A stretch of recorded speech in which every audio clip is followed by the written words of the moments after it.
আসসালামু আলাইকুম। আমরা যমুনাচর বাসিন্দা।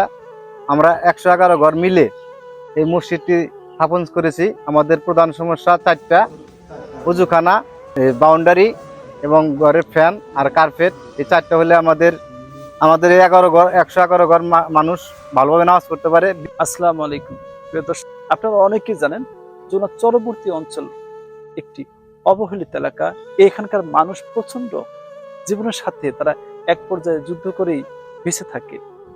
প্রাকৃতিক সমস্যা, বিভিন্ন নানাবিধ সমস্যার কারণে তারা সামাজিকভাবে ততটা সহযোগিতা পান না। তো এই যে মসজিদটা আপনারা দেখতে পাচ্ছেন, 111 ঘর মিলে এই মসজিদটা স্থাপন করে 1971-এর আগে।